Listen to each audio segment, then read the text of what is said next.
Imagine being entirely engulfed in absolute suffocating darkness. You cannot move your arms. You cannot move your legs. The air you breathe is thick with the taste of ancient dust and damp clay. Every time you exhale, the solid stone walls surrounding you seem to shift, squeezing your chest just a fraction tighter. The blood rushes to your head, your heart pounds frantically against your ribs, and the only sound you can hear is your own ragged, panicked breathing, echoing in a space no larger than a washing machine. This is not a terrifying nightmare you can wake up from. For one man, this was the chilling reality of a family holiday gone horribly, unimaginably wrong. If you find yourself drawn to true stories that explore the strange, dark, and mysterious corners of our world, you have come to the right place. We tell stories just like this one, focusing on the deeply unsettling and the bizarre. Before we dive into the pitch-black depths of today's narrative, please sneak into the like button's house, locate their favorite bottle of shampoo, replace the contents entirely with superglue, and then calmly walk out the front door. The year was 2009. It was the week of Thanksgiving, a time usually reserved for warmth, family dinners, and gratitude. John Edward Jones, a 26-year-old medical student, had traveled back to his home state of Utah with his wife and their young daughter. They were expecting their second child soon, and life for John was full of promise. He was known among his friends and family as a warm, devout, and deeply caring individual. He was tall, athletic, and in his youth, he had been an avid caver. He and his brother Josh used to spend their weekends exploring the various cave systems scattered across Utah, navigating the dark subterranean worlds with the fearless energy of youth. But as John grew older, went to college, got married, and entered medical school, those caving adventures had faded into fond memories. He had not been in a cave for years.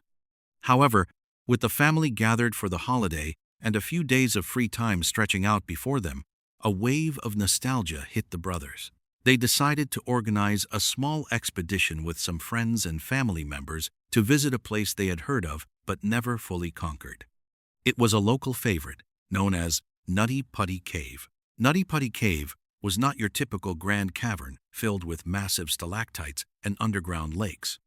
Discovered in 1960, it was a hydrothermal cave, meaning it was formed by superheated water cutting through the limestone from below. This process left behind a sprawling, chaotic labyrinth of narrow tubes, tight squeezes, and sharp drops. The walls of Nutty Putty were coated in a viscous, clay-like mud that felt sticky and slippery all at once, which is exactly how the cave earned its peculiar name. Because of its narrow passages, the cave was infamous among the local spelunking community. It demanded visitors to crawl on their bellies, contort their bodies, and squeeze through terrifyingly tight spaces. At around 8 p.m. on the evening of November 24th, the group arrived at the desolate, rocky hill that marked the entrance of the cave. The weather above ground was freezing, a harsh winter chill biting at their faces, but as they descended into the mouth of Nutty Putty, the temperature rose significantly. The earth insulated the cave, keeping it at a humid, stagnant 70 degrees Fahrenheit year-round. They switched on their headlamps, the beams of light cutting through the absolute darkness, and began their descent. For the first hour, everything went exactly as planned. The group navigated through the initial, wider sections of the cave. They slid down a slick, muddy incline known as the Big Slide, laughing and chatting, enjoying the thrill of the underground exploration. John and Josh, feeling confident, decided they wanted to push further into the more challenging depths of the system. They split from the main group, aiming for a notorious section of the cave known as the Birth Canal. The Birth Canal was a famously tight tunnel that forced cavers to squeeze through a space barely wide enough for a human torso, before suddenly opening up into a spacious, comfortable cavern where they could stand up and rest. John took the lead. He crawled on his stomach through the winding muddy tubes, his headlamp sweeping across the identical-looking walls of gray and brown rock. Without realizing it, in the confusing and unmapped lower sections of the cave, John took a wrong turn. He had bypassed the actual birth canal entirely and was now dragging himself into a highly dangerous, unmapped fissure known only to a few hardcore cavers. As Ed's push, the tunnel began to slope downward at a severe angle. The ceiling lowered, and the walls pressed in closer to his shoulders. John, assuming this was the famous birth canal he had heard about, believed that if he just pushed a little further, he would pop out into the large room on the other side. So, he kept going. He wriggled forward like a worm, using his elbows and toes to inch his way down the increasingly steep incline. Soon, the tunnel became so narrow that he could no longer use his arms to pull himself forward. His arms were pinned against his sides, and one arm was forced backward above his head. The tunnel then took a sharp, nearly 90-degree downward drop. John, fighting against gravity and the slick mud, slid forward headfirst into the vertical crevice. Suddenly, his chest became wedged against the unyielding stone. He was stuck. He was nearly upside down, trapped at an agonizing 70-degree angle. The space was barely 10 inches wide and 18 inches high. To put that into perspective, it is the size of the opening of a standard front-loading washing machine, but made of jagged, immovable rock. John exhaled, trying to make his chest smaller to slip through, but as he let the air out of his lungs, his body slid an inch deeper into the narrow V-shaped wedge of the crevice. When he instinctively tried to inhale again, his chest could not expand. The rock walls were pressing directly against his ribs. Panic, cold and sharp, immediately set in. He tried to wiggle backward, but his body was completely corked in the hole. Every slight movement only caused him to sink deeper due to the slick clay and the steep downward angle. He called out for his brother. Josh, who was a few yards behind him in the tunnel, heard the muffled, panicked cries. He crawled forward until he saw John's boots protruding from the tiny hole in the floor of the tunnel. Josh reached down, grabbed his brother's calves, and pulled with all his might. For a brief second, John slid upward, but the space was so cramped that Josh could not get a proper grip. When Josh's hands slipped, John immediately slid back down into the crevice, wedging himself even deeper than before. The sheer force of the drop slammed John's chest into the rock, knocking the wind out of him in a terrifying gasp. Through the narrow gap, John managed to speak. His voice was strained, thick with terror. He told Josh that he could not breathe, that he was trapped, and that he needed help. Josh, realizing the horrifying reality of the situation, knew he could not pull John out alone. He told his brother to stay calm, prayed with him for a brief moment, and then scrambled backward through the twisting, claustrophobic tunnels to reach the surface. Once outside, breathing the freezing night air, Josh called 911. It was now roughly 9:30 p.m. The response was massive. Within an hour, the desolate dirt road leading to the cave was lit up by the flashing red and blue lights of police cruisers, fire trucks, and search and rescue vehicles. Over 130 rescue workers, including the most experienced volunteer cavers in the region, descended upon the site. They set up a command center, brought in massive floodlights, and began organizing a rescue operation. The first rescuer to reach John was a woman named Susie. She was small, agile, and an expert in navigating tight subterranean spaces. It took her over an hour of agonizing crawling through the muddy labyrinth just to reach the spot where Josh had left his brother. When she finally arrived, all she could see were the soles of John's climbing boots sticking out from the jagged hole. She called out to him. John's voice came back, weak, muffled, and laced with exhaustion. He asked her if she was there to get him out. He told her he really wanted to get out. Susie assessed the situation, and the reality she reported back to the surface was grim. John was wedged in the worst possible position imaginable. Because he was completely upside down, his body was fighting a losing battle against gravity. The human circulatory system is not designed to function upside down for extended periods. Gravity was pulling all of his blood down into his brain and his lungs. His heart was being forced to pump twice as hard to push the blood back up to his legs. Fluid was already beginning to build up in his lungs, a condition known as pulmonary edema, making every single breath a monumental struggle. Furthermore, the space was simply too small for any specialized rescue equipment. They could not use jackhammers or explosives to widen the tunnel because the vibrations would likely cause a cave-in, crushing John instantly. The rock surrounding him was solid limestone, too hard to chip away by hand in such a cramped position. The only option was to pull him out by his feet. For the next 12 hours, the rescue effort was a grueling, heart-wrenching test of endurance. Rescuers worked in shifts, crawling down into the claustrophobic nightmare, staying with John, giving him sips of water through a long tube, and trying to keep him awake and calm. They lowered a two-way radio down to him so he could speak with his wife, who was waiting in absolute agony on the surface. Her voice, echoing through the dark, cold stone, was the only thing keeping John tethered to the world above. The rescue team eventually devised a plan. They would drill heavy-duty climbing anchors into the walls of the tunnel above John, thread a specialized rope through the anchors to create a complex pulley system, tie the rope around John's legs, and have a team of men pull in unison. It was a brutal, physically demanding strategy, but it was their only hope. By late afternoon of November 25th, nearly 20 hours into the ordeal, the pulley system was finally rigged. The air in the cave was thick with sweat, clay dust, and desperate hope. The command was given to pull. 8 strong men, wedged awkwardly in the tunnel above, hauled back on the rope. Slowly, agonizingly, John's body began to move upward. The friction against the rock ripped his clothes and scraped his skin, and John screamed in severe pain.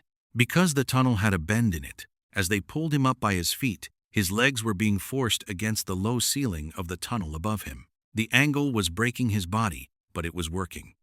They managed to pull him up several feet. For the first time in almost a day, John was able to make eye contact with one of his rescuers.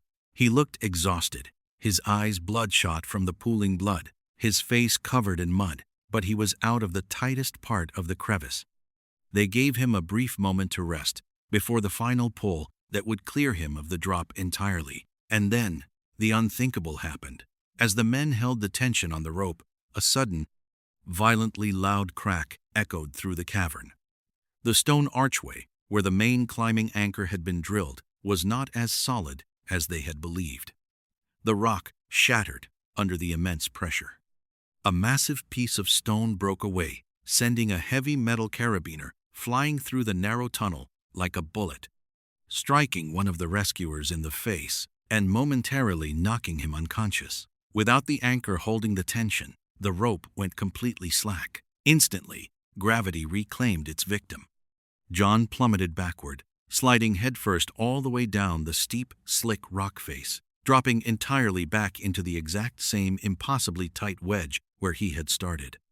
The impact wedged him even deeper, tighter, and lower than before. The dust settled. The rescuers, battered and shocked in the dim light of their headlamps, scrambled to reorient themselves. They called down into the hole. There was no answer. The drop had forced John so deep into the crevice that his chest was completely compressed.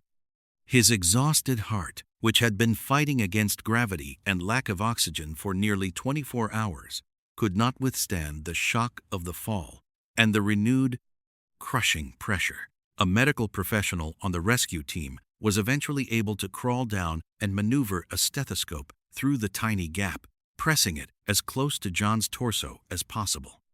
They listened in the agonizing silence of the cave. There was no heartbeat, no sound of breathing.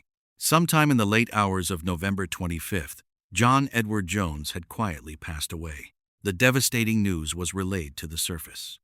The massive rescue operation, involving over 100 dedicated individuals, ground to a heartbreaking halt. The focus shifted from rescue to recovery, but they quickly realized the grim truth. It was too dangerous to retrieve his body. The rock was too hard, the space too tight, and the risk to the recovery team was simply too great. In the days following the tragedy, an agreement was reached between the Jones family, the landowners, and the local authorities. Nutty Putty Cave would be permanently sealed. They poured concrete into the entrance, locking away the dark, twisting tunnels forever. The cave was transformed from a site of weekend exploration into a permanent, silent tomb for John.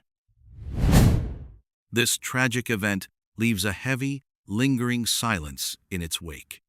It stands as a profound reminder of the delicate fragility of human life and the irreversible nature of certain choices.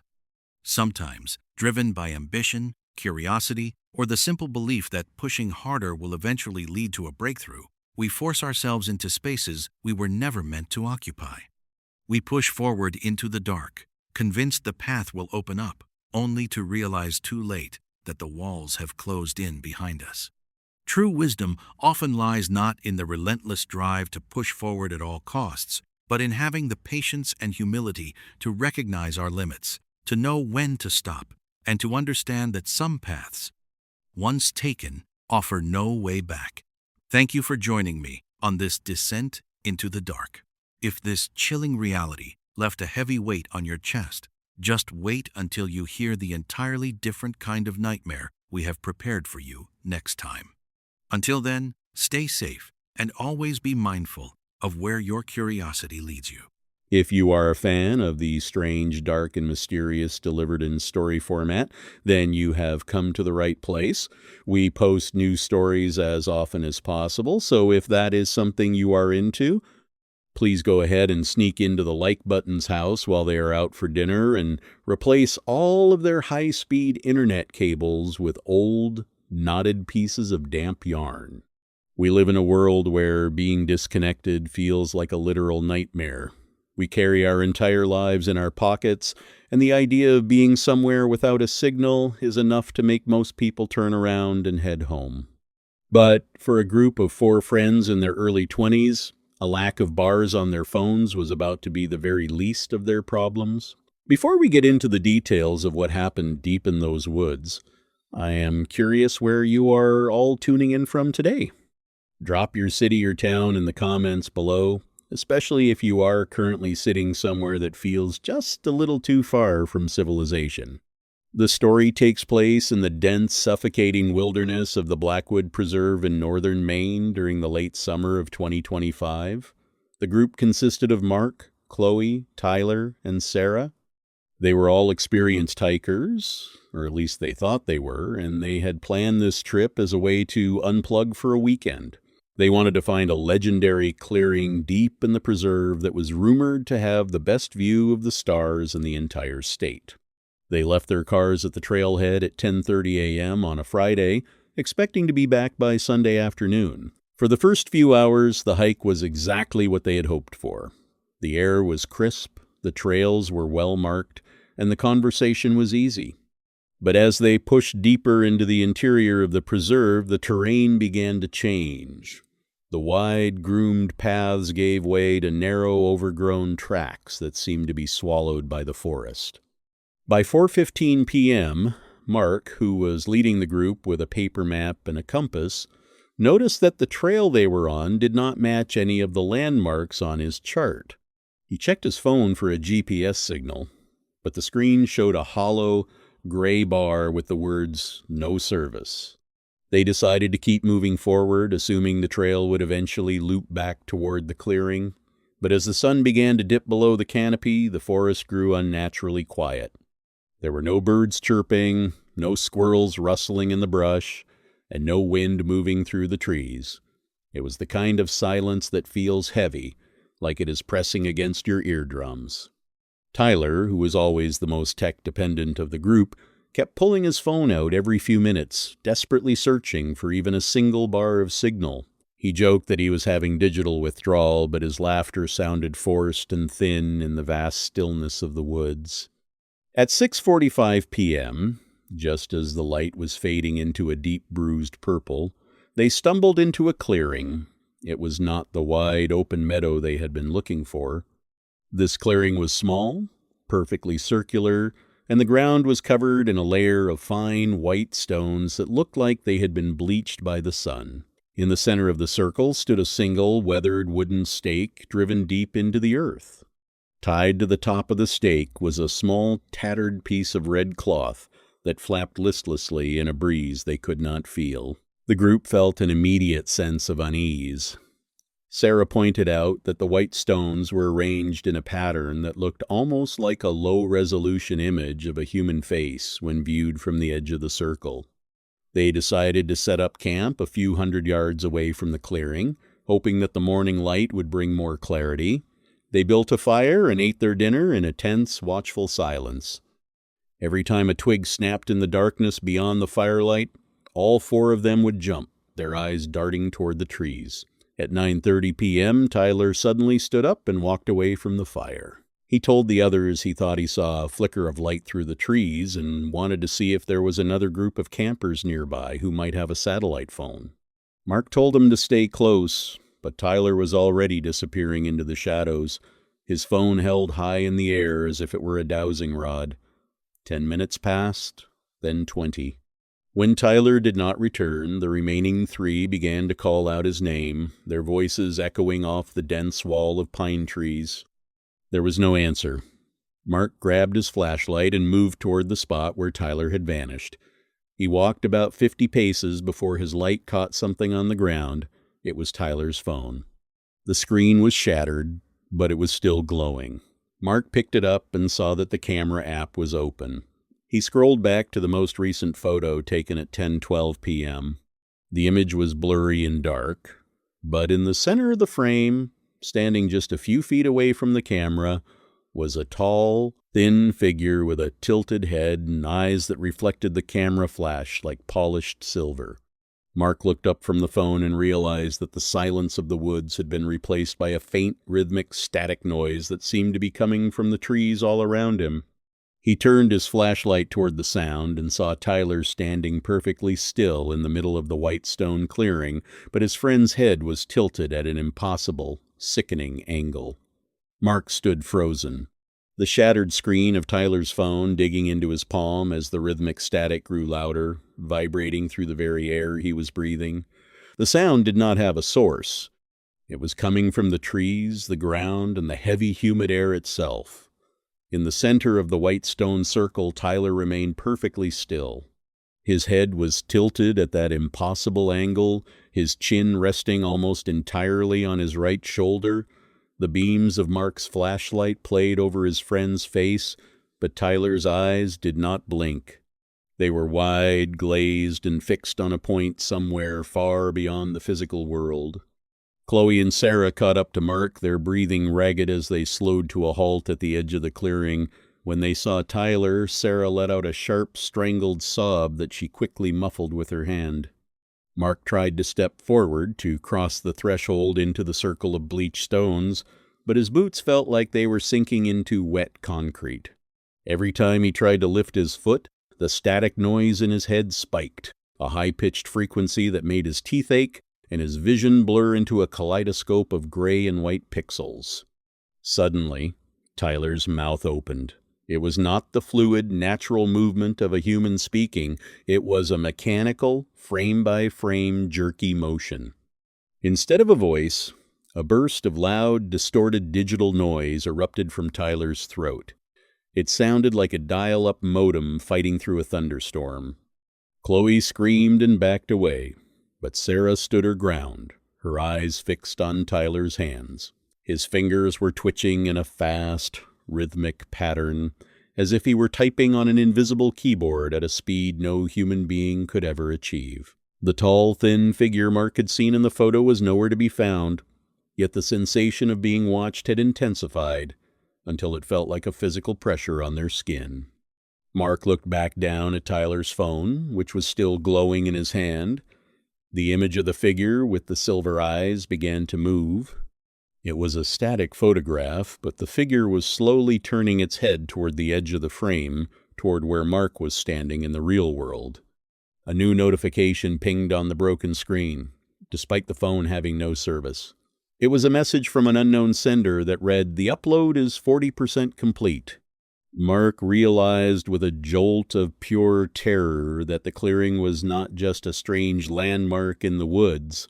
It was a biological antenna, a dead zone where the laws of nature had been overwritten by something that functioned like a massive predatory network. Tyler was not just standing there. He was being processed. The white stones beneath his feet began to glow with a faint pulsing blue light that matched the frequency of the static noise. The patterns that looked like a human face began to shift and reform, the stones sliding over one another like the scales of a serpent. Mark turned to the girls and told them they had to leave right now. They began to scramble back toward the dense tree line, but the forest had changed in the short time they had been standing at the clearing. The narrow track they had followed to get there was gone. In its place was a wall of thick, interlocking pine branches that looked like they had been woven together by a giant hand. They were trapped in the immediate vicinity of the circle. The static noise grew even louder, reaching a deafening crescendo that forced Mark to drop his flashlight and cover his ears. Through the chaos of the sound, Tyler's voice finally broke through. It was not the distorted noise from before.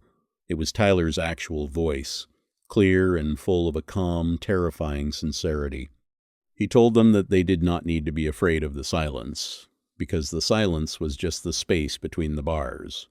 He said that once you lose the signal, you finally start to see the broadcast. Mark looked back toward the center of the clearing and saw that Tyler's body was beginning to flicker, his edges blurring and distorting like a corrupted video file. The tall, thin figure reappeared, stepping out from behind Tyler as if it had been standing in his shadow the entire time. It was even taller than it had appeared in the photo, reaching nearly 8 feet in height. Its limbs were long and spindly, and its skin had the texture of scorched copper.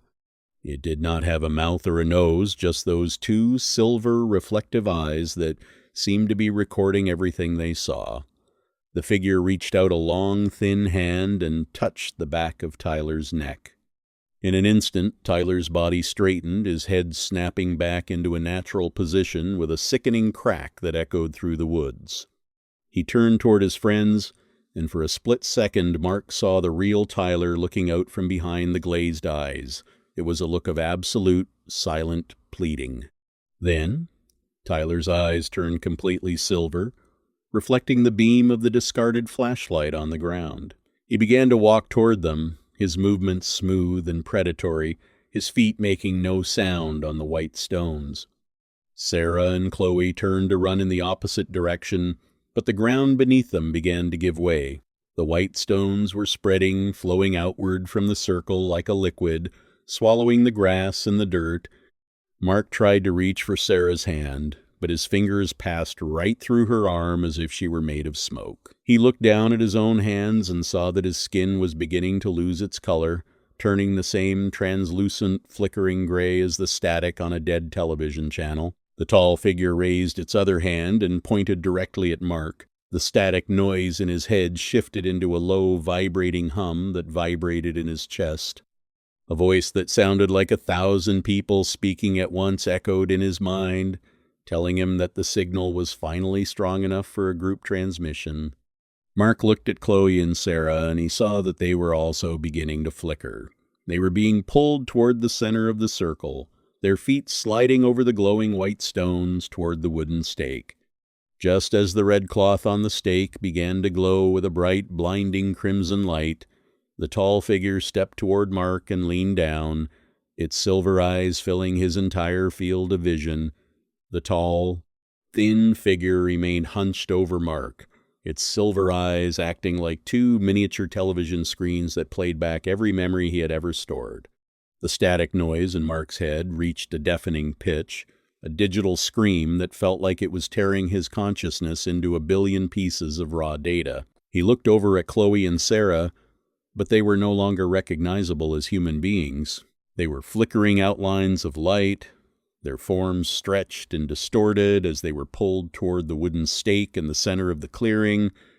The red cloth atop the stake was now a brilliant, pulsing neon, acting as a beacon for the transmission that was nearing completion.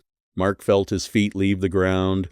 He was not being lifted by hands, but by the sheer force of the frequency. As he drifted toward the circle of white stones, he saw Tyler standing perfectly still near the stake. Tyler's silver eyes were leaking a thick black fluid that looked like printer toner. He was not crying. His body was simply rejecting the biological matter that was no longer necessary for the upload. The tall figure stepped into the center of the circle and raised both of its spindly arms toward the canopy of the trees. In an instant, the sky above the clearing did not just darken, it dissolved. The stars and the bruised purple clouds were replaced by a grid of glowing green lines and scrolling strings of white code. Mark realized the Blackwood Preserve was not a wilderness at all. It was a massive physical simulation, a partitioned sector of reality where something from the outside was harvesting the only thing that cannot be manufactured: human experience. The static noise stopped abruptly, replaced by a deep, vibrating hum that Mark felt in his very DNA. One by one, the three remaining friends were pulled into the wooden stake. As Mark's body touched the glowing red cloth, he felt a sensation of infinite expansion followed by a crushing, singular point of pressure. He was no longer a man named Mark. He was a file. He was a sequence of memories, fears, and hopes being compressed and sent across a network that stretched beyond the stars. The last thing he saw before his vision turned to pure white noise was the tall, thin figure leaning over Tyler's empty, discarded shell and picking up the shattered smartphone. The next morning, at exactly 10:30 a.m., a park ranger found the small, circular clearing of white stones. He had been sent to investigate a report of a missing group of 4 hikers. When he stepped into the circle, he did not find any bodies or any signs of a struggle. The white stones were cold and silent, arranged in a pattern that looked remarkably like a group of 4 people standing in a circle, their hands reaching out for one another. In the center of the circle, the ranger found 4 smartphones lying in a neat pile at the base of a weathered wooden stake. All 4 phones were completely destroyed, their casings were melted, and their screens were charred as if they had been hit by a localized bolt of lightning. When the tech forensics team in Augusta eventually examined the hardware, they found that every single internal component had been scrubbed clean. There were no photos, no messages, and no operating systems left on the devices. It was as if the phones had never been used at all. The hikers were never found, and the official report listed them as victims of an unidentified weather event. To this day, the Blackwood Preserve remains a popular spot for hikers, but local guides tell a different story. They say that if you go deep enough into the woods, your phone will occasionally show a full 5 bars of signal in a place where there are no towers for 50 miles. If you are foolish enough to check your notifications in that moment, you might see a message from an unknown sender containing a photo of yourself taken from behind the trees. And if you look closely at the reflection in your own screen, you might see 4 flickering figures standing just a few feet away, waiting for the next person to join the network. We spend so much of our lives trying to stay connected to a world. When you drive through the pristine, tree-lined suburbs of the American Midwest, you are immediately struck by how uniform and peaceful everything appears. There are perfectly manicured green lawns, white picket fences, and large, beautiful craftsman-style homes where generations of families have raised their kids.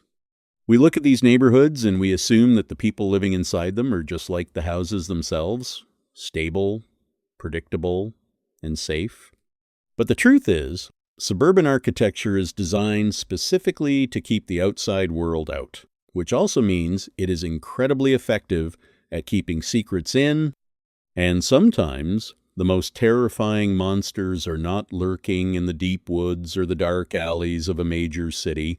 They are sitting right next door, sharing a property line with you, smiling and waving at you across the fence while hiding a reality right beneath their floorboards that would absolutely shatter your understanding of human nature. I am always incredibly fascinated by how far these deep dives travel into the digital wilderness. So while you are getting comfortable, Go ahead and let me know in the comments which part of the country or the world you are watching from today. In the late autumn of 2022, a 38-year-old man named Brian moved into a gorgeous, renovated colonial home on Elm Street in a quiet suburb just outside of Chicago, Illinois. Brian was a successful mechanical engineer who had spent the last decade of his life working brutal 60-hour weeks, and this house was his reward. It sat on a massive half-acre lot, flanked by thick oaks that dropped a carpet of deep crimson leaves across his yard. Brian loved the privacy, but more than anything, he loved his neighbors. To his right lived an elderly retired high school history teacher named Arthur.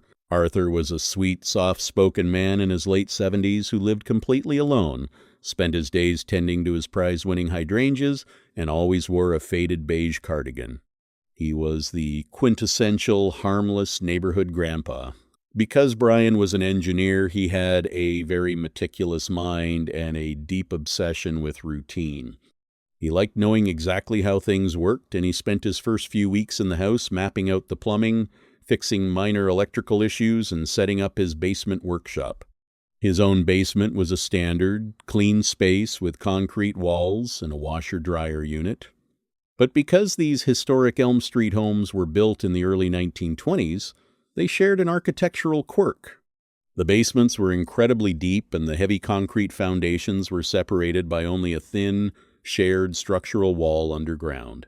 By late October, the winter chill had started to settle over Illinois. Brian began spending his evenings down in his basement workshop, restoring old wooden furniture. It was peaceful, silent work. But on a Thursday night, at exactly 11:45 p.m., the silence was broken by a sound that made Brian drop his chisel. It was a low, rhythmic thumping sound coming from the other side of the concrete wall, directly from Arthur's basement.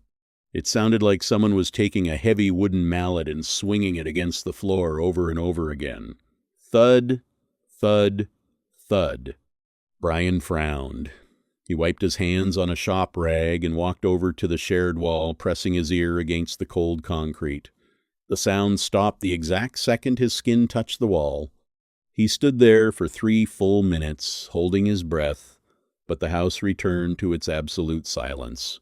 Brian shrugged it off, figuring that Arthur was probably just running an old, unbalanced washing machine or maybe fixing a broken pipe in the middle of the night.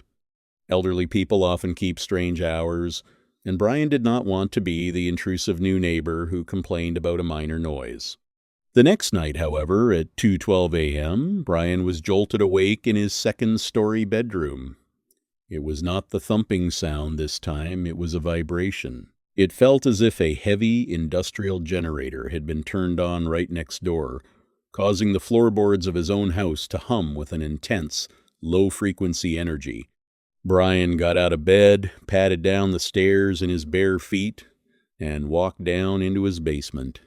The humming was significantly louder down there. It was a deep, guttural resonance that made the water in his laundry sink ripple. He walked over to the shared wall again, and as he reached out his hand, he realized the concrete was hot to the touch. Not warm, but uncomfortably hot, as if a massive furnace was blasting directly on the other side. He tapped his knuckles against the wall, intending to make a polite but firm sound to let Arthur know the noise was traveling. The moment his knuckles struck the concrete, the humming cut out instantly. The sudden silence was so heavy it felt like a physical weight in the room. Brian stood in the dark, his heart hammering against his ribs, waiting for Arthur to tap back. But nothing happened. The next morning, around 10:30 a.m., Brian saw Arthur out in his front yard raking leaves. He looked completely normal, smiling warmly and waving as Brian walked down the driveway. Brian walked over, intending to bring up the noise in a casual, neighborly way. He asked Arthur if his heating system was holding up okay against the cold, mentioning that he had felt some strange vibrations through the shared wall the night before. Arthur stopped raking. His smile did not fade, but his eyes went completely flat, losing all of their warmth. He stared at Brian for a long agonizingly silent 5 seconds before speaking in his usual gentle whisper. Arthur said that the old houses on Elm Street have a lot of character, but their old pipes like to sing in the dark. He advised Brian that in a neighborhood like this, the secret to a long, peaceful life is learning to tune out the things that happen underground. Then, without another word, he turned around and walked back into his house, locking the front door behind him. Brian stood on the sidewalk, a cold spike of unease settling deep in his stomach. The phrase turned out the things that happen underground felt less like advice and more like a deliberate, chilling instruction. By the time November arrived, the noises had escalated from a nightly nuisance to a terrifying routine. Every single night, at exactly 3:33 a.m., the thumping would begin. It would last for precisely 9 minutes, followed by that intense, burning heat radiating through the concrete wall. Brian stopped sleeping. He became obsessed with the wall, sitting in his basement workshop with the lights turned off, staring at the gray concrete in the dark, waiting for the countdown to begin. He began to notice a smell bleeding through the microscopic cracks in the masonry. It was a sweet, cloying odor that smelled like a mixture of rotten fruit and metallic copper. As an engineer, Brian knew exactly what that smell was. It was the scent of organic decomposition. On a Tuesday night in mid-November, Brian decided he could not take it anymore. He had been tracking the noise for weeks, and his patience had completely evaporated. He was exhausted, paranoid, and consumed by a desperate need for answers. He sat on his workshop stool, watching the digital clock on his phone tick toward the fatal mark. 3:32 a.m., 3:33 a.m. Right on cue, the thumping began. Thud, thud, thud. It was louder tonight, so violent that dust was shaking loose from Brian's ceiling joists. But mixed with the thumping, Brian heard something he had never heard before. It was a voice. It was muffled by the thick concrete, but it was undoubtedly a human voice, high-pitched and ragged, weeping and begging for someone to stop. Brian's blood turned to pure ice. He realized with absolute, horrifying certainty that Arthur was not fixing pipes. He was not running an old washing machine. Someone was on the other side of that wall, trapped in the dark, and they were running out of time. Brian grabbed his phone, his fingers trembling so much he could barely input the emergency sequence. He dialed 911. He forced his voice into a whisper, telling the dispatcher that he could hear a violent assault occurring in the basement of his neighbor's house at 42 Elm Street. The dispatcher told him to stay inside, lock his doors, and wait for the authorities to arrive. Brian stood at his basement window, his eyes glued to Arthur's house. 10 minutes later, 2 police cruisers pulled up to the curb, their red and blue lights reflecting off the bare oak trees. Brian ran out to meet them, his chest heaving as he pointed toward Arthur's basement windows. 2 officers walked up the front steps and began knocking heavily on Arthur's door. It took several minutes before the lock clicked, and Arthur opened the door. He was wearing his usual beige cardigan, looking confused, fragile, and utterly harmless. Brian watched from the driveway as the officers explained the situation. Arthur nodded meekly, stepping aside and inviting the officers into his home without a single shred of hesitation. Brian waited in the cold night air, certain that the nightmare was finally over. He expected the officers to come bursting out with their weapons drawn, or to call for backup. But 20 minutes passed. Then 30. Finally, the front door opened, and the 2 officers walked out. They were not running. They looked completely relaxed, even laughing quietly as Arthur waved them goodbye from the porch. Brian ran up to the lead officer, demanding to know what they had found in the basement. The officer looked at Brian with a mixture of pity and annoyance. He told Brian that they had done a thorough sweep of the entire basement. He said there was no furnace, no industrial generator, and certainly no one trapped down there. The officer explained that Arthur's basement was completely empty except for an old wooden workbench and a large, heavy brick pizza oven that Arthur used to bake bread. The officer told Brian that the elderly man was just an old teacher living out his retirement. and that Brian needed to get some sleep and stop harassing his neighbors over the sounds of an old foundation settling. The police cruisers drove away, leaving Brian standing alone in the dark under the cold gaze of Arthur, who remained standing on his front porch. Arthur did not look angry. He just tilted his head to the side, smiled his soft grandpa smile, and raised his hand to give Brian a slow, rhythmic wave before stepping back inside. Brian went back into his house, his mind spinning in a chaotic loop. He knew what he had heard. He knew the heat was real. He knew the smell of decomposition was real. He realized that Arthur was far more dangerous than he had ever imagined, a master of deception who had somehow managed to hide an entire chamber of horrors from a pair of trained police officers. Brian went down into his basement workshop one last time. He did not turn on the lights. He walked over to the shared concrete wall, his hands pressing against the surface. It was freezing cold now, the heat completely gone. He realized that the police intervention had changed the game. Arthur knew that Brian was watching. The fragile peace of the neighborhood had been shattered, and there would be a heavy consequence for crossing that property line.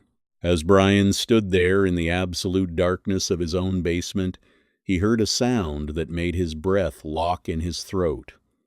It was not coming from Arthur's side of the wall anymore.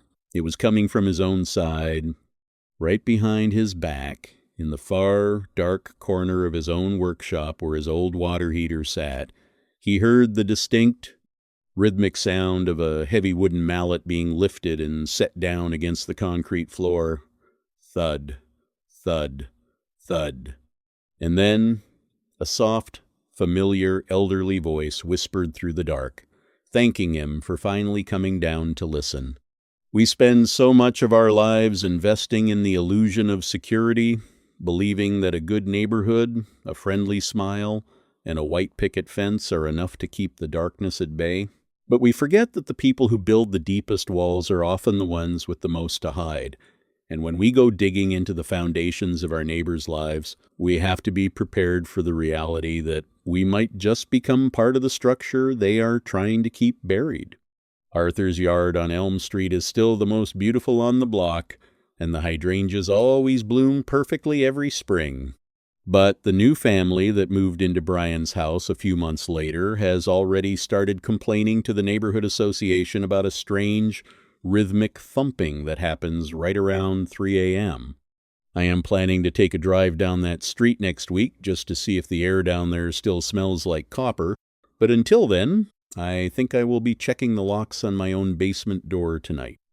We will be back with another deep dive into the unexplained very soon. Until then, stay safe. If you are a fan of the strange, dark, and mysterious delivered in story format, then you have come to the right place.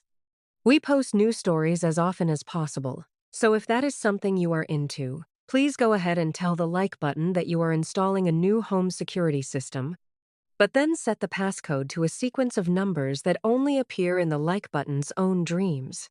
Most of us view our homes as the ultimate sanctuary. It is the one place where we can close the door, lock the deadbolt, and believe that we are truly alone. We trust the floors beneath our feet and the walls that surround us. But for a 35-year-old project manager named Ben Miller, the very walls of his dream home were about to start talking back. Before we get into the terrifying discovery Ben made behind his living room wallpaper, I am curious where in the world you are catching this story today. Go ahead and leave a comment with your current location, especially if you are sitting in a room that feels just a little too quiet right now. Ben purchased the massive 4-bedroom estate on Elm Street in May of 2025. It was a beautifully renovated Victorian house in the suburbs of Columbus, Ohio. For Ben, who had spent most of his adult life living in cramped apartments, this house was the physical manifestation of his hard work. It had high ceilings, intricate crown molding, and a wraparound porch that seemed perfect for quiet summer evenings. However, the honeymoon phase with the house ended during his second week of residency. It started with a sound that Ben could not quite characterize. It was not the rhythmic thumping of a radiator or the predictable groan of a house settling into its foundation. At exactly 1:15 a.m. every single night, Ben would hear a faint, rhythmic scratching coming from inside the walls of his master bedroom. It sounded like something very small was trying to find its way out through the drywall. Ben, being a logical man, assumed he had a minor pest problem. He hired an exterminator who spent 3 hours crawling through the attic and the basement, but the man found nothing. No droppings, no nests, and no entry points for rodents. The scratching continued, and by June, it had evolved into something much more disturbing. One Tuesday night, while Ben was lying in bed trying to ignore the sound, he heard a distinct, wet, sliding noise. It was as if something large and heavy was being dragged through the narrow crawl space between the bedroom and the guest bathroom. Then came the hushing sound. It was a soft, human-like shush that lasted for 3 seconds before the house fell into a silence so absolute it felt heavy. Ben sat up in bed, his heart hammering against his ribs. He grabbed a heavy flashlight and began to move through the house, checking every closet and every corner. Everything was exactly as he had left it. The doors were locked, the windows were shut, and the security system was armed. But as he passed the fireplace in the living room, his flashlight caught something strange on the wallpaper. There was a thin, vertical line running from the ceiling to the floor, almost invisible unless the light hit it at a specific angle. He stepped closer and realized it was not a seam in the wallpaper. It was a hairline crack in the plaster underneath. Ben reached out and pressed his hand against the wall. The surface did not feel cold and solid like the other walls in the house. It felt thin, almost hollow, and more unsettlingly, it felt warm. It was the kind of warmth you might feel if you pressed your hand against someone's chest. He leaned his ear against the crack, holding his breath to minimize any sound of his own. For a long minute, he heard nothing but the blood rushing in his ears. But then, from somewhere deep within the structure of the house, he heard the faint, unmistakable sound of a page being turned. It was followed by a tiny, muffled cough that was so clear it felt like it had happened right next to him. Ben scrambled backward, tripping over a coffee table and dropping his flashlight. As the light rolled across the hardwood floor, it illuminated the baseboard near the crack. Ben saw a tiny silver object lying on the floor that had not been there when he moved in. He picked it up and realized it was a small, heart-shaped locket. It was tarnished and old, but when he pried it open, he found a photograph of a woman and a young boy standing in front of the house on Elm Street. The woman was smiling, but her eyes looked terrified. On the back of the photo, a message was scrawled in faded ink that read, "They are still looking for us. Keep the silence." Ben looked back at the wall, his hands shaking as he realized the Victorian renovation had been more than just cosmetic. Someone had built a secondary set of walls inside the original frame, creating a hidden, narrow world that ran throughout the entire house. He realized with a jolt of pure terror that the sounds he had been hearing were not coming from ghosts or pests. They were coming from someone who was still living inside the drywall, and at that very moment, Ben saw the vertical crack in the plaster begin to slowly, silently widen. Ben watched in frozen silence as the thin, vertical crack in the living room plaster began to expand. It was not a violent bursting of the wall, but a slow and deliberate parting of the material, as if the house itself were taking a deep, rattling breath. The warmth he had felt earlier was now radiating from the opening in a steady, humid wave that carried the scent of old paper and unwashed wool. As the gap reached the width of 2 inches, a pale, trembling finger emerged from the darkness within. It was a human finger, but the skin was so translucent that Ben could see the faint blue network of veins underneath. The finger traced the edge of the wallpaper, moving with a frantic, searching energy. Ben stood paralyzed, his mind racing through every logical explanation and finding none. He thought about the locket in his hand and the warnings scrawled on the back of the photograph. He realized that the renovation he had admired so much was actually a massive architectural lie. Someone had spent thousands of dollars to shrink the living space of this house, just enough to create a hidden labyrinth of hallways and rooms that were never meant to appear on any blueprint. The scratching sound he had heard for weeks suddenly intensified, erupting from 3 different points in the room simultaneously. It was no longer coming from just the living room wall. It was coming from the ceiling and from beneath the floorboards. The hushing sound returned, but this time it was not a single voice. It was a chorus of dozens of whispers, all merging into one continuous, vibrating hum that seemed to shake the very foundation of the Victorian estate. Ben realized that there was not just one person living in his walls. There was an entire hidden population, a silent society that had been watching him since the moment he signed the closing papers. As the crack in the wall widened further, Ben saw a pair of wide, unblinking eyes staring back at him from the shadows. They were the eyes of a young boy, perhaps 7 or 8 years old, but they possessed a hollow, ancient quality that suggested he had seen far too much of the darkness. The boy did not scream or beg for help. He simply placed a small, dirty hand against the edge of the plaster and pushed. The hidden door, disguised perfectly by the ornate wallpaper and crown molding, swung open on silent, well-oiled hinges. Beyond the door lay a space that was only 18 inches wide. It was a vertical crawl space that stretched upward into the darkness of the second floor. The walls of this hidden passage were lined with hundreds of small, handwritten notes pinned to the studs. Ben leaned forward, his curiosity momentarily overriding his terror, and read the closest one. It said that the man in the blue shirt is eating cereal again. He looks lonely. The realization hit Ben like a physical blow. They had been documenting his every move, every meal, and every private moment from behind the safety of the drywall. Suddenly, a heavy, rhythmic thumping began to echo from the second floor, directly above where Ben was standing. It sounded like someone was striking the floorboards with a sledgehammer. The boy in the wall flinched at the sound, his face contorting in a mask of pure agony. He reached out and grabbed the sleeve of Ben's shirt, his grip surprisingly strong for someone so small. The boy's lips moved, but no sound came out. Instead, he pointed upward toward the master bedroom. Ben knew he should run. He should burst through his front door, get into his car, and never look back. But he felt a crushing sense of responsibility for the people trapped in the bones of his home. He thought about the sincerity he had always tried to bring to his work as a project manager, and he realized he could not ignore a structural tragedy of this magnitude.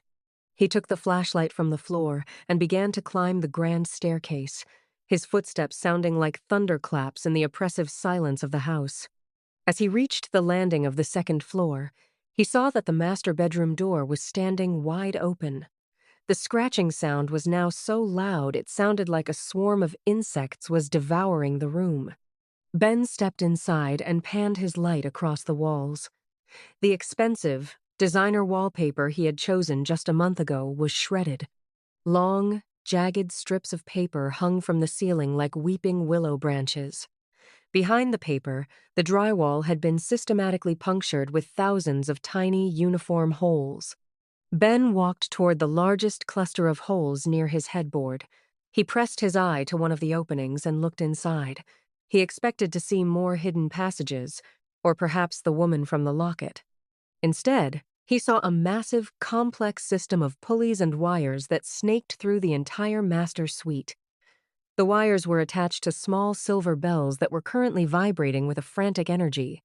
Then, the thumping sound returned, louder than ever, coming from directly behind the wall he was looking at. A section of the wall near the closet suddenly buckled inward. A massive hooded figure stepped out of the darkness of the crawl space, its form so large it had to hunch over to fit under the ceiling. The figure was draped in heavy gray rags that smelled of wet ash and copper. It carried a long, sharpened iron rod that was stained with something dark and viscous. The figure turned its head toward Ben, and though its face was obscured by the hood, Ben could feel a gaze of pure, predatory intent locking onto him. The hooded figure raised the iron rod and struck the wall next to Ben's head. the force of the blow shattering the plaster and sending a cloud of white dust into the air. From within the hole, Ben heard a high-pitched, melodic whistling that began to rise in volume. It was a signal. All throughout the house, the scratching and the whispering stopped instantly. Then, from every corner of the room, the sound of hidden latches clicking open filled the air. Ben realized with a jolt of horror that he was no longer the owner of the house on Elm Street. He was the only person in the building who was currently standing on the outside of the walls, and the people on the inside were finally ready to trade places. The hooded figure stood motionless in the swirling white dust, the sharpened iron rod held with a terrifying, steady strength. Ben backed toward the bedroom door, his flashlight beam dancing wildly across the shredded wallpaper and the thousands of tiny, uniform holes that now looked like unblinking eyes. The high-pitched whistling from the walls intensified, joined by the heavy, mechanical clanking of the pulley system. Throughout the house, the sound of hidden latches clicking open accelerated until it sounded like a frantic applause. Ben turned to run, but he stopped when he saw the hallway. The vertical seams in the drywall had parted completely. From the narrow, 18-inch gaps emerged more figures. They were not all like the giant in his bedroom. Some were skeletal and bent, their limbs moving with the jerky, unnatural precision of marionettes. Others were like the boy from the living room, pale and silent, their skin the color of parched parchment. They did not speak, and they did not scream. They simply moved into the hallway, reclaiming the space that Ben had thought was his own. He realized then that these people had not been trapped in the walls against their will. They had been bred there over generations, a shadow lineage that viewed the open rooms of the house as a dangerous, exposed wilderness. Ben scrambled toward the grand staircase, but the hooded figure from the bedroom was faster than its size suggested. It did not strike him with the iron rod. Instead, it used the tool to hook the collar of Ben's shirt, yanking him backward with a strength that felt like a hydraulic press. Ben fell against the wall, and to his horror, the plaster felt as soft as a sponge. The hidden population converged on him, their cold, translucent hands reaching out to pull at his clothes and limbs. They were not trying to kill him. They were trying to bring him inside. He felt himself being hoisted into the narrow crawl space behind the master suite headboard. The space was cramped, smelling of cedar and ancient dust. As he was pulled deeper into the skeleton of the house, he saw the woman from the locket. She was sitting in a small nook near the chimney stack, her eyes hollow, and her hands busy knitting a garment out of what looked like gray insulation fibers. She looked at Ben and placed a single, bony finger to her lips. She gave him that same soft shush he had heard on his second week of residency. The hidden door through which he had been dragged swung shut, and the sound of the deadbolt sliding into place was the final sound Ben Miller ever heard from the outside world. He pressed his face against one of the tiny holes in the drywall, watching as the hooded figure began to peel away the shredded wallpaper in the bedroom. With meticulous care, the figure began to apply a fresh layer of neutral, modern paint to the walls, smoothing over the cracks and erasing any sign of the struggle. By sunrise, the master bedroom looked like a page from a high-end real estate magazine. A month later, a young couple stood in the driveway of the house on Elm Street, clutching a set of shiny new keys. They marveled at the Victorian architecture and the pristine, renovated interior. They commented on how peaceful and solid the house felt, a true sanctuary from the chaos of the city. As they walked through the living room, the husband remarked that he thought he heard a faint scratching sound, but his wife laughed it off, as the house simply settling into its foundation.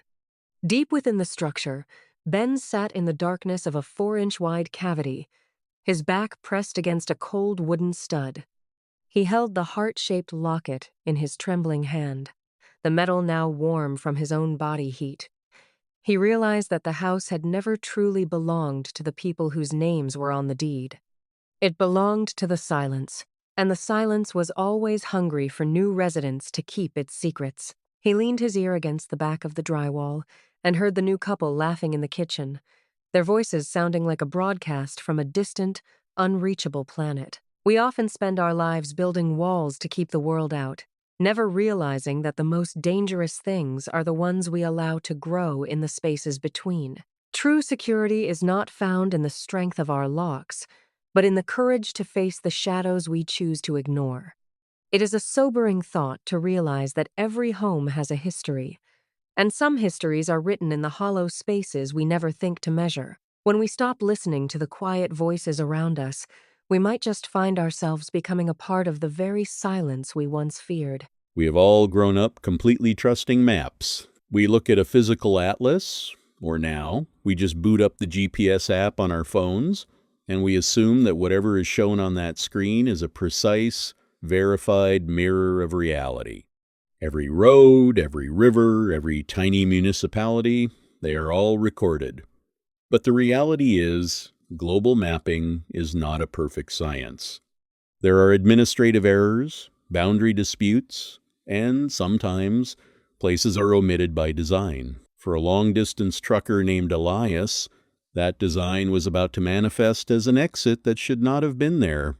He was about to find himself in a small town that did not officially exist, and he would discover that the reason for its absence from the database was far more terrifying than a simple clerical mistake. He would learn that sometimes a place is wiped off the map not by an algorithm, but as a last-ditch act of self-preservation against a deep-rooted corruption that refuses to be contained. I am always incredibly fascinated by the obscure routes and unlisted roads these stories travel to find you, so while you are getting settled in for this drive, take a quick second to let me know in the comments which city or town you are tuning in from today. In the autumn of 1998, a 42-year-old truck driver named Elias was running a massive 14-speed 18-wheeler loaded with medical supplies from Nashville, Tennessee, toward a specialized facility in Central California. Elias was a seasoned road veteran. He had spent his entire adult life behind that massive steering wheel, and he knew the vast arterial highway system of the United States like the back of his hand. He was a practical, grounded family man, and he took immense pride in his safety record. He never rushed, and he never took shortcuts. He understood that patience was the single greatest asset of a professional driver. The journey began in a perfectly predictable, comforting pattern. Elias watched the rolling green hills of Tennessee transition into the vast, flat agriculture lands of the Midwest. He spent 4 full days pushing through the flat expanse, fueled by strong black coffee and classic country radio. His route was mapped out with military precision, and he was on schedule to hit his mandatory rest stop in a specific trucking plaza just outside of Salt Lake City, Utah, by 8:30 p.m. on Thursday night. He was running a modern GPS system for redundancy, but he still preferred to navigate primarily by a laminated physical road atlas he had carried for decades. He trusted ink and paper far more than a digital signal.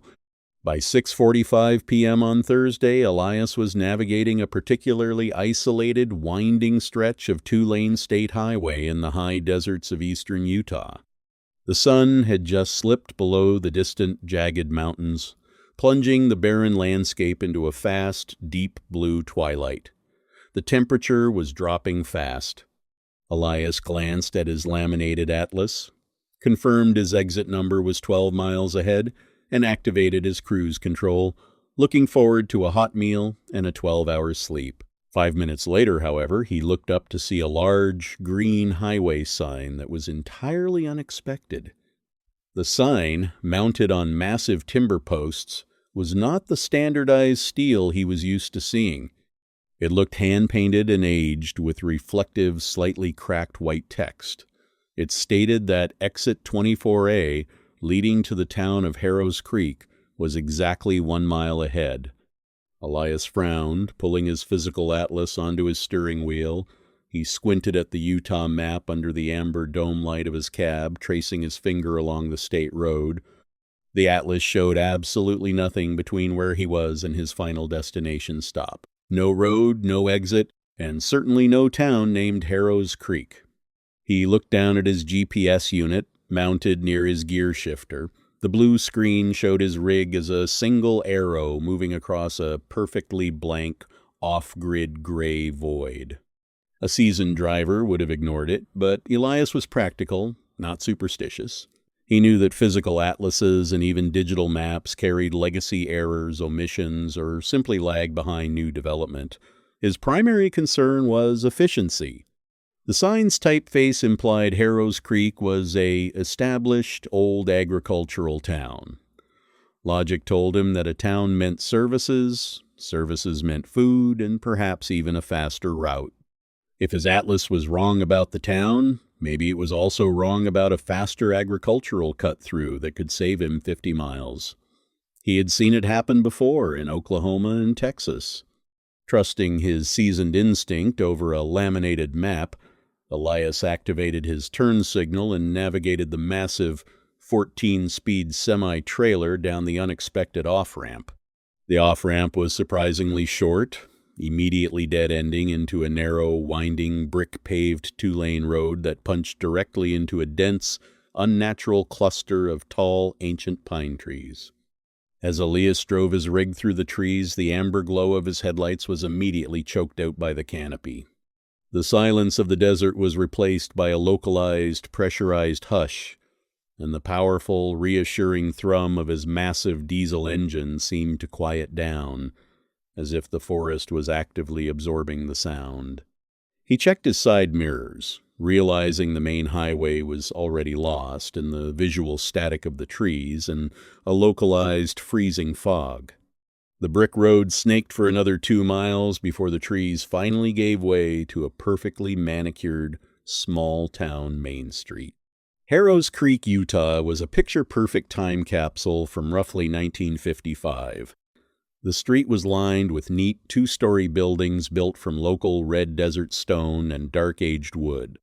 There were polished vintage sedans parked along the curbs, the chrome catching the light. The storefront signs still advertised brands and logos that had been discontinued decades prior. Elias navigated his massive 18-wheeler down the center of the brick street, looking for any sign of life. By his estimation, it was now 7:15 p.m. In any other small American town, the sidewalks would be active with families, commuters, or workers closing down shops. He looked through the massive plate glass windows of the general store, the pharmacy, and the diner. Everything looked clean, fully stocked, and operational. But the buildings were entirely dark. The streets were entirely silent.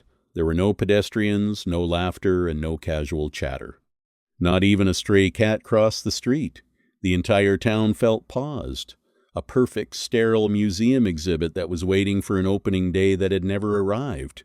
Elias finally spotted a small, humble gas station at the far end of the street. It was a vintage service station with those old-fashioned, globe-top gasoline pumps that had not been in regular use in 30 years. A warm, yellow incandescent light was spilling from the window of the small brick office.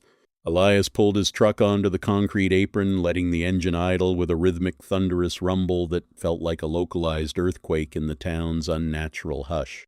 He stepped out of the cab, the intense desert cold immediately stinging his face. He checked his laminated atlas once more, tracing the blank area, but the page was now blurred as if by a sudden, unseen dampness. He walked to the gas station office, pushed the glass door open, and stepped into the warm interior.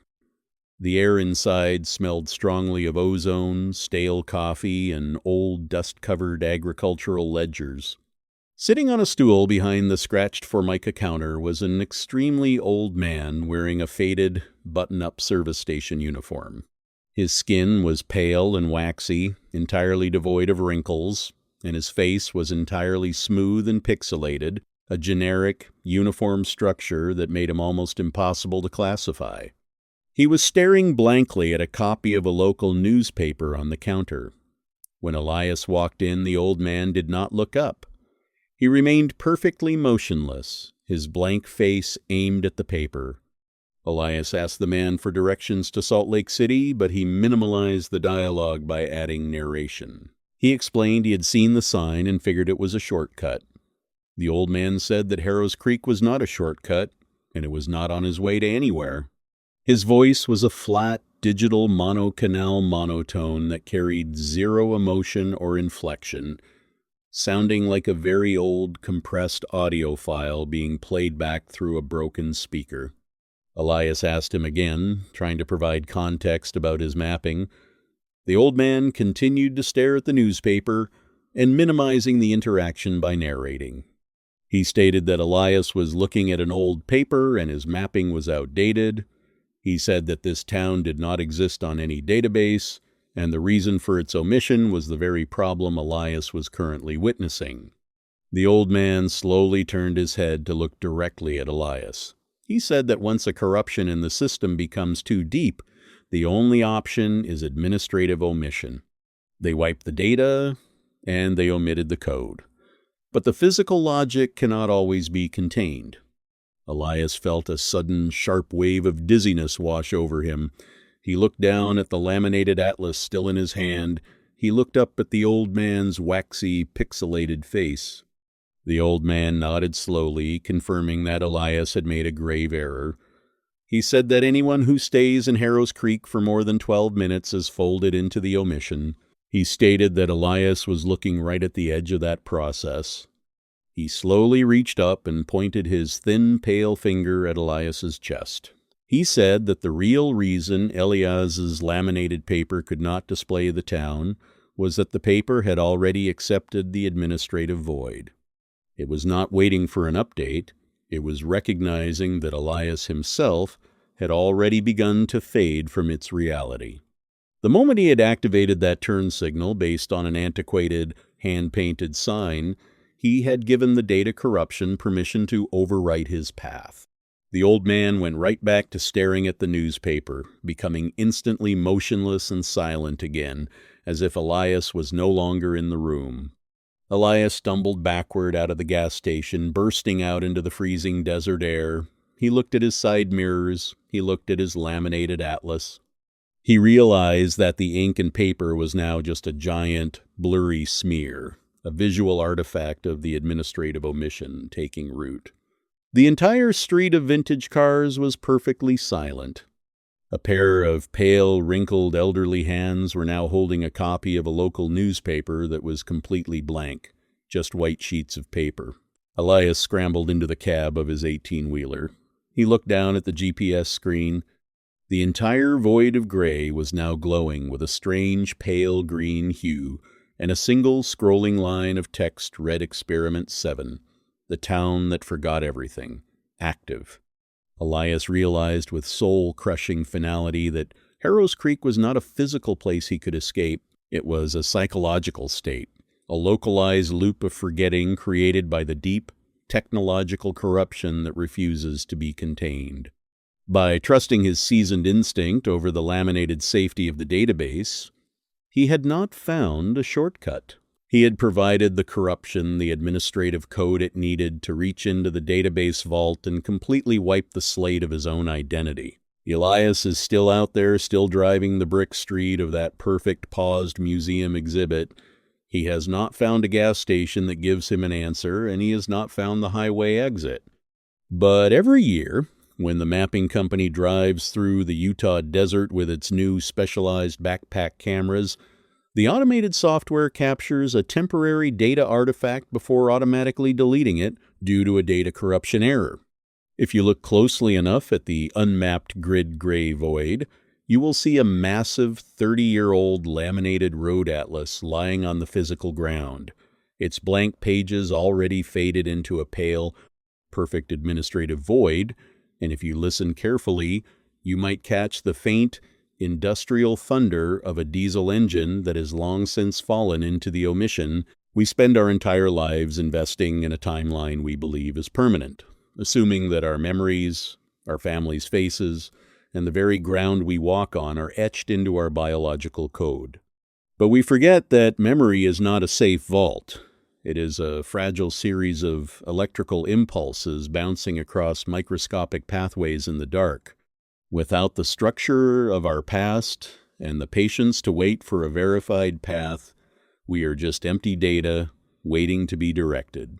True safety is not found in chasing an impulsive shortcut, but in having the courage to trust the process, even when the data fails, because some corruptions can never be contained, they can only be forgotten. I am always incredibly curious about how far these strange, digital, unmapped roads travel through the internet to find you. So while you are getting comfortable for your own drive, take a quick second to tell me in the comments the exact town or city where you are tuning in from today. We will be returning with another strange, dark, and mysterious story very soon. Until then, stay safe.